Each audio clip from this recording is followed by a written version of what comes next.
दोस्तों अस्सलाम वालेकुम और आदाब। जय जय उर्दू हेडलाइंस में आपका इस्तकबाल है। आज बरोज़ सनिचर सुबह के 9 बजे हैं।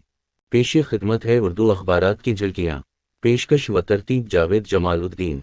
रोजनामा इन दिनों की शह सुर्खी। शिवाजी महाराजा के मुजस्समा के मुनहदिम मामला पर मोदी की माजरत। वजीर आजम नरेंद्र मोदी ने माफ़ी मांग कर गलती तस्लीम की। नाना पटोले। रोजनामा उर्दू टाइम्स ने भी मुजस्समा के मामले में मोदी की माफ़ी को अहमियत दी है।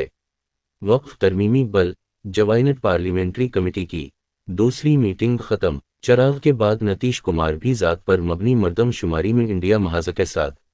आसाम असेंबली में नमाज जुमा के लिए नहीं मिलेगी तो घंटे की छुट्टी। शरद पवार ने Z+ सिक्योरिटी से इनकार की। धारावी में 11,000 झोंपड़ों का सत्व मुकम्मल। वजीर आजम मोदी के दौरे से पहले कांग्रेसियों की गिरफ्तारी। मुंबई में सर्जरी के दौरान खातून कांस्टेबल की मौत, बेहोशी के इंजेक्शन से मौत होने का इल्ज़ाम। इदारती सफ़हा आजकल कालम जावेद जमालुद्दीन की तहरीर।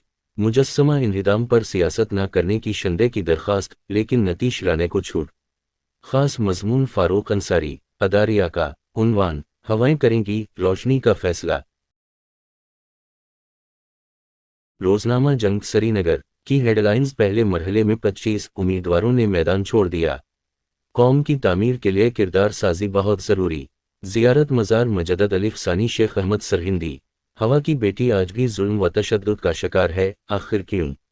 इसराइली फोर्सेस ने मगरिबी किनारे में 16 फ़लस्तीनों को शहीद किया। ख़ास मजमून ख्वाब दर ख्वाब, अपने भाई को बेहतर मशवरे से नवाजे। दोस्तों ये थीं उर्दू अखबारात की झलकियाँ। चैनल को सब्सक्राइब कीजिए, लाइक और शेयर करना भी ना भूलें। फिर मिलेंगे, अल्लाह हाफिज़।